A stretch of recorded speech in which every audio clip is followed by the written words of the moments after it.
بسم الله الرحمن الرحيم. اللهم صل وسلم وبارك على سيدنا محمد. ده يا جماعة فول مدمس. انا نقعاه، بتنقعيه بتاع ساعتين 3 وبعد كده بتحطيه على تدمسيه. انا ده عندي منطال. المنطال ده فخار بتاع يعني احنا بنعمل فيه في الصعيد على الفرن الوقيد. فاحنا اهو احنا كل اللي فيها حطينا الميه تغلي عليه. مش هنضيف للفول ده اي مكونات. هو المنطال ده بيخلي الفول حلو قوي اهو. انا هحطه على النار وانا بس هو المنطال صغير، يعني انا هحط الكميه اللي هو ايه على قد الكميه اللي هو هياخدها اهو. بعد كده هو هتشوفوا احلى فول، ولا هضيف له اي اضافات. هو كل اللي فيه انا هو ميه بس هحطه في المنطار الفخار، ومجرد ما يغلي هوطي عليه واحط له شياطه، لان احنا كنا في الصعيد بنحطه على الفرن الوقيد اللي هي فرن الحطب، وبعد كده نزقه جوه الفرن. طب فاحنا طبعا هنا ما عندناش الفرن، فانا حطاه على البوتاجاز اهو، وهتشوفوا احلى فول مدمس ان شاء الله. هوريكم. شايفين يا حبايبي، مجرد ما الفول بتاعنا ابتدى يغلى اهو في المنطار بتاعنا، حطينا له الشياطه اهو، ووطيت عليه على قد ما اقدر، وطيت البوتاجاز خالص، وهسيبه كده مع نفسه اهو. هو طبعا ده ملوش غطايه، فانا عملت له كوبايه كده اهو، اغطيه وهسيبه مع نفسه لحد ما يستوي. واول ما يستوي ان شاء الله هوريه لكم. تعالوا يا حبايبي نشوف الفول بتاعنا. شايفين ما شاء الله فول المنطال بيه ازاي؟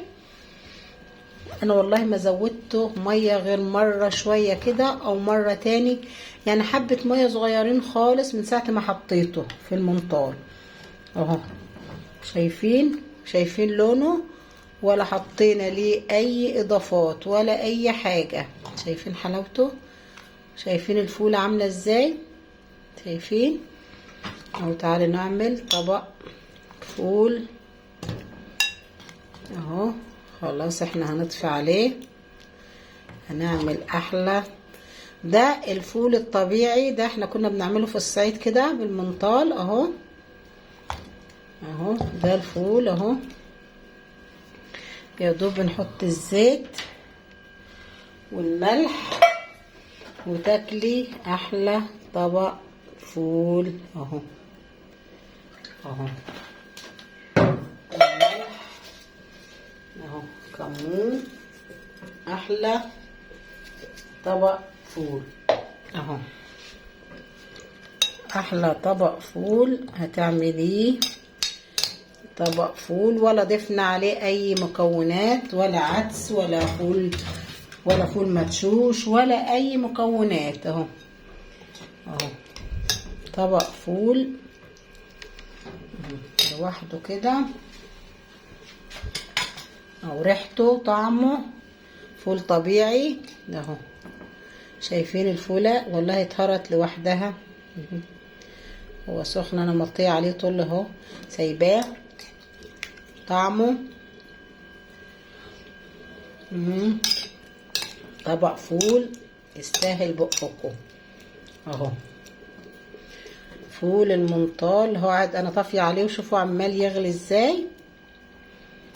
انا طافيه عليه بس هو منطال صغير، ما خدش كميه كبيره اهو. هيحافظ على حرارته اهو. ده منطال جبناه من الصعيد اهو، فخار. احنا كنا بنحطه على الفرن، نحطه جوه الفرن بعد ما بنخبز، بنروح حاطينه في جوه الفرن ونسيبه. احنا كده عملناه اهو. شايفين عمال يغلي ازاي؟ انا طافيه عليه طبعا. وده طبق الفول اللي احنا عملناه من غير اي اضافه ولا اي حاجه اهو. واذا عجبكم الفيديو اعملوا لنا لايك واعملوا لنا شير واشتركوا في القناة عشان يوصلكم كل جديد. طبق فول، عايزة تحط عليه طحينة تحط عليه اي حاجة بالهنا والشفا. احنا هنحط عليه طحينة دلوقتي للي عايز ياكل. شايفين اهو الفولة يعني مستوية على الاخر.